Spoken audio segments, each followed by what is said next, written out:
ನಮಸ್ಕಾರ, ಇದು ನಿಮ್ಮ GBH63 ಅಪ್ಡೇಟ್ಸ್ ಚಾನಲ್. ನೀವಿನ್ನ ನಮ್ಮ ಚಾನಲ್ಗೆ ಹೊಸಬರಾಗಿದ್ದರೆ ದಯವಿಟ್ಟು ಈ ಕೂಡಲೇ ಲೈಕ್ ಮಾಡಿ, ಶೇರ್ ಮಾಡಿ ಹಾಗೂ ಸಬ್ಸ್ಕ್ರೈಬ್ ಮಾಡಿ. ಬನ್ನಿ ಇವತ್ತಿನ ವಿಡಿಯೋನ ಶುರು ಮಾಡೋಣ. ವಿದ್ಯಾರ್ಥಿಗಳ ಪ್ರತಿಭೆಯನ್ನು ಗುರುತಿಸುವ ಕೆಲಸ ಶಿಕ್ಷಕರದ್ದಾಗಬೇಕು ಎಂದು ವೀರಣ್ಣಜತ್ತಿ ಹೇಳಿದರು.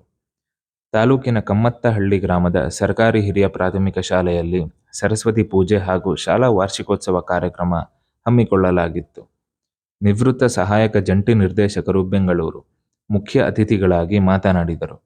ಮಕ್ಕಳ ಶೈಕ್ಷಣಿಕ ಪ್ರಗತಿ ಹೊಂದಬೇಕಾದರೆ ಶಿಕ್ಷಕರು ಹಾಗೂ ಪೋಷಕರು ಪ್ರತಿದಿನ ಪ್ರಾರಂಭದಲ್ಲಿ ಮಕ್ಕಳಿಗೆ ನೀತಿ ಕಥೆಗಳನ್ನು ಹೇಳಬೇಕು. ಮಕ್ಕಳಿಗೆ ಹಂತ ಹಂತವಾಗಿ ಶಿಕ್ಷಣದ ಬಗ್ಗೆ ಹೆಚ್ಚಿನ ಕಾಳಜಿ ವಹಿಸಬೇಕು. ಶಿಕ್ಷಕರು ಮಕ್ಕಳಿಗೆ ಗುಣಮಟ್ಟದ ಶಿಕ್ಷಣ ನೀಡಬೇಕು. ವಿದ್ಯಾರ್ಥಿಗಳ ಪ್ರತಿಭೆಯನ್ನು ಗುರುತಿಸುವ ಕೆಲಸ ಶಿಕ್ಷಕರದ್ದಾಗಿರಬೇಕು. ನಮ್ಮ ತಂದೆ ತಾಯಿಗೆ ನಾನು 5ನೇ ಮಗ.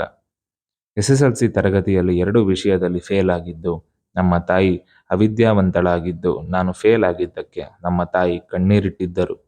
ಅದನ್ನು ನೋಡಿ ನಾನು SSLC ಪರೀಕ್ಷೆಯನ್ನು ಮತ್ತೆ ಬರೆದು ಪಾಸಾಗಿ ನಂತರ ಹೆಚ್ಚಿನ ವಿದ್ಯಾಭ್ಯಾಸಕ್ಕೆ ಹರಪನಹಳ್ಳಿಗೆ ಬಂದು ಚೆನ್ನಾಗಿ ಓದಿ ಪ್ರೌಢಶಾಲೆಯ ಮುಖ್ಯೋಪಾಧ್ಯಾಯನಾಗಿ ನೇಮಕಗೊಂಡು ನಂತರ ಹರಪನಹಳ್ಳಿ ತಾಲೂಕಿಗೆ ಕ್ಷೇತ್ರ ಶಿಕ್ಷಣಾಧಿಕಾರಿಯಾಗಿ 5 ವರ್ಷಗಳ ಕಾಲ ಸೇವೆ ಸಲ್ಲಿಸಿದ್ದೇನೆ.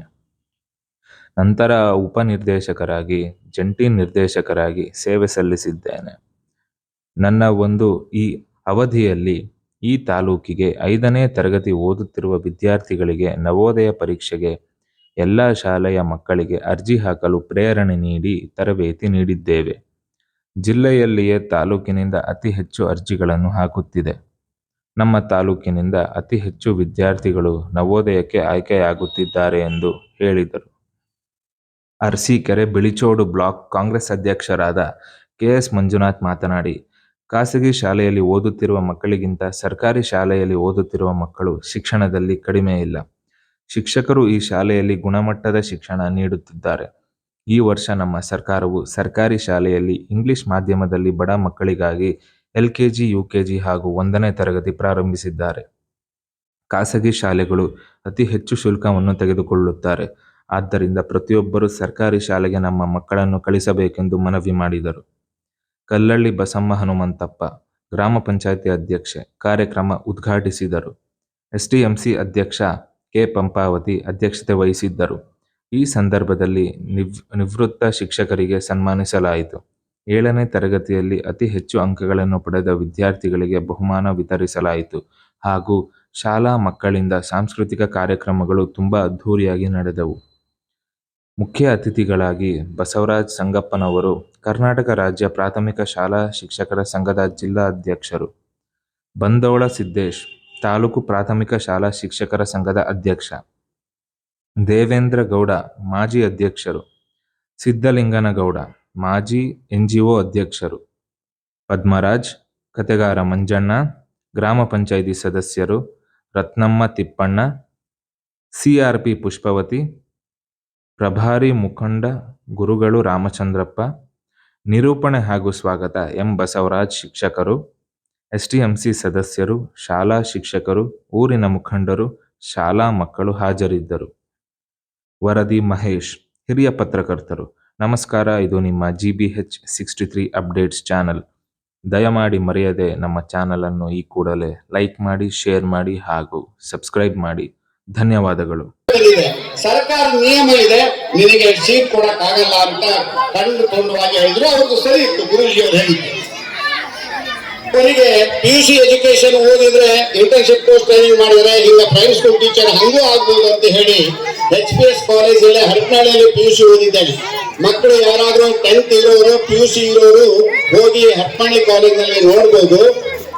ಅಲ್ಲಿ ಸಿಕ್ಕಿರುವಂತಹ ಅಭ್ಯಾಸ ಏನು ಹಿರನಗಳಿಗಡಿ ಪಾಟೀಲ್ ಸಿದ್ದನಗೌಡ ಕಾಲೇಜ್ ಏನಿದೆಯಲ್ಲ, ಇಲ್ಲಿ ನಮಗೆ ಸಿಕ್ಕಿರ್ತಕ್ಕಂಥ ಉಪನ್ಯಾಸ ವರ್ಗ ನನ್ನ ದಿಕ್ಕನ್ನೇ ಬದಲಾವಣೆ ಮಾಡ್ತು. ನೋಡಿ, ಯಾವ ಮಕ್ಕಳು ದಡ್ರಲ್ಲ, ಮೂರ್ಖರಲ್ಲ, ಹಾಗೆ ಅವರು ಕಡಿಮೆ ಅಂಕಗಳನ್ನ ಗಳಿಸಿದ ತಕ್ಷಣ ಅವರನ್ನ ಹೀಯಾಳಿಸುವಂತದ್ದಲ್ಲ.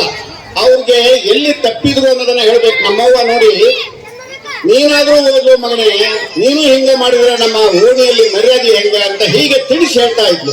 ನನಗೆ ಬಹಳಷ್ಟು ನಾಟು PUCಯಲ್ಲಿ ಬಹಳಷ್ಟು ಇಷ್ಟಪಟ್ಟು ಕಷ್ಟಪಟ್ಟು ಇಲ್ಲೇ ಉಚ್ಚಂಗಿದುರ್ಗ ನಿಮ್ಮ ಬಣಕಾರ ಹನುಮಂತಪ್ಪ ಅಂತೇಳಿ ನನ್ನ ಕ್ಲಾಸ್ಮೇಟ್ ಅದನ್ನು ಕರ್ಕೊಂಡು ಹೋಗ್ತಿದ್ದೆ, ಬಾರೋ ಚರ್ಚೆ ಮಾಡೋಣ ಅಂತ ಹೇಳಿ. ಏನೇ 150 ಅಂಕಗಳು ಕನ್ನಡದಲ್ಲಿ ನನಗೆ 47 ಅಂಕ ಬಂದು, ಇನ್ನು 6 ಅಂಕ ಬಂದಿದ್ರೆ ಪಾಸ್ ಆಗ್ತಿತ್ತು. ಸೊ 30 ಅಂಕಗಳು ಸೋಷಿಯಲ್ ಸೈನ್ಸ್ ಬಂತು, ಇನ್ನು 5 ಅಂಕ ಬಂದಿದ್ರೆ ಪಾಸ್ ಆಗ್ತಿತ್ತು. ಆದ್ದರಿಂದ ತಂದೆ ತಾಯಿಯಂದಿರು ಗಮನಿಸಬೇಕು, ನಿಮ್ಮ ಮಕ್ಕಳು ಸ್ವಲ್ಪ ಏನಾದ್ರೂ ಕಡಿಮೆ ಅಂಕ ತೆಗೆದ್ರೆ ಅಥವಾ ಒಂದೊಂದು ವಿಷಯದಲ್ಲಿ ಕಡಿಮೆ ತಗೊಂಡ್ರೆ ಬೇರೆ ಮಕ್ಕಳಿಗೆ ಕಂಪೇರ್ ಮಾಡಕ್ ಹೋಗ್ಬೇಡಿ. ಅಸ್ಮಾರ್ಗಳಲ್ಲಿ ಶೇಂಗಾ ಕಾಳುಗಳು ಆ ಮರದ ದಿಂಡಿಗೆ ಬಡಿತಾ ಇರ್ತವೆ, ಜೋಳ ಕಾಳುಗಳು ಬಡಿಯೋದಿಲ್ಲ, ಗಟ್ಟಿ ಕಾಳುಗಳು ಮಾತ್ರ ಬಡಿತವೆ. ನಂತರ ಜರಡಿಗೆ ಹಾಕ್ತಾರೆ ಯಾರೋ ತಾಯಂದ್ರು, ಜರಡಿಗೆ ಹಾಕಿದಾಗ ಜೋಳ ಕಾಳುಗಳು ಕೆಳಗೆ ಪುಸುಕ್ ಅಂತ ಬೀಳ್ತವೆ, ಗಟ್ಟಿ ಕಾಳುಗಳು ಜರಡಿಯ ದಂಡಕ್ಕೆ ಮತ್ತೆ ಮತ್ತೆ ಬಡಿದು ಗಟ್ಟಿ ಆಗ್ತವೆ. 3ನೇ ಸರಿ ಬಡಿಸಿದಂತವು ಎಲ್ಲಿ ಅಂದ್ರೆ ಹೊಲದಲ್ಲಿ ಶೆಡ್ಡಿಯಲ್ಲಿ ಹಾಕೋ ಹೊತ್ತಾಗ ಅಲ್ಲಿ ಗಳಗಳಗಳ ಸೌಂಡ್ ಬರುತ್ತೆ ಬೀಜಗಳನ್ನು ಬಿಡುವಾಗ, ಅಲ್ಲಿ ಸತನು ಬಡಿಸ್ಕೊಂತಾರೆ. ಒಂದು ಬೀಜ 3 ಸಾರಿ ಬಡಿಸ್ಕೊಂಡ್ರು ಸಹ ಆ ಬೀಜ ಕೊಟ್ಟಿದ್ದು 100 ಬೀಜಗಳನ್ನ 4 ತಿಂಗಳ ಅವಧಿಯಲ್ಲಿ. ಹಾಗಾಗಿ ನಮ್ಮ ಸರ್ಕಾರಿ ಶಾಲೆಯಲ್ಲಿ ಓದ್ತಕ್ಕಂತ ಮಕ್ಕಳು ಈ ಗಟ್ಟಿ ಬೀಜಗಳು ಅಂದ್ರೆ ಈ ಶೆಟ್ಟಿಯಲ್ಲಿ ಎಷ್ಟು ಸಾರಿ ಪೆಟ್ಟುಗಳನ್ನ ತಿಳ್ಕೊಳ್ತಾರಲ್ಲ ಅಷ್ಟು ಗಟ್ಟಿ ಆಗ್ತದೆ. ಆದ್ರೆ ಖಾಸಗಿ ಶಾಲೆಯಲ್ಲಿ ಅಯ್ಯೋ ಪುಟ್ಟ ಬಿಟ್ಟ ಹೇಳು ಅಂತ ಎಬ್ಬಿಸ್ತವೆ. ಆದ್ರೆ ನಮ್ಮ ಸರ್ಕಾರಿ ಶಾಲೆಯ ಮಕ್ಕಳು ಯಾರನ್ನೂ ಎಬ್ಸಕ್ ಬರೋದಿಲ್ಲ, ಅವ್ರಿಗೆ ಗಟ್ಟಿತನ ಬರುತ್ತೆ. ಸೊ ಇಂತಹ ಗಟ್ಟಿ ಬೀಜಗಳನ್ನ ತಯಾರು ಮಾಡುವಂತಹ ಈ ಸರ್ಕಾರಿ ಶಾಲೆಗಳಲ್ಲಿ ನೀವು ತಕ್ಷಣವೇ ನಿಮ್ಮ ಮಕ್ಕಳು ಬುದ್ಧಿವಂತರು ದಡ್ರು ಅಂತ ತೀರ್ಮಾನಕ್ಕೆ ಬರಬೇಡಿ. ಅದಕ್ಕೆ ನಾನೇ ನಮ್ಮ ಶಾಲೆ ಇರ್ತಕ್ಕಂಥ ಶಿಸ್ತು, ನಮ್ಮ ಶಾಲೆಗೆ ಇರ್ತಕ್ಕಂಥ ಒಂದು ಶಿಕ್ಷಕರ ಒಂದು ಜವಾಬ್ದಾರಿ ಇಡೀ ನಮ್ಮ ತಾಲೂಕಿನಲ್ಲಿ ಒಂದೇದಂತ ನಾನು ಹೇಳಕ್ ಬಯಸ್ತೇನೆ. ಯಾಕಂದ್ರೆ ಯಾವ ಶಾಲೆಯಲ್ಲಿ ಈ ತರ ಮಾಡಕ್ಕೆ ಯಾರು ನಡೆಯಲ್ಲ.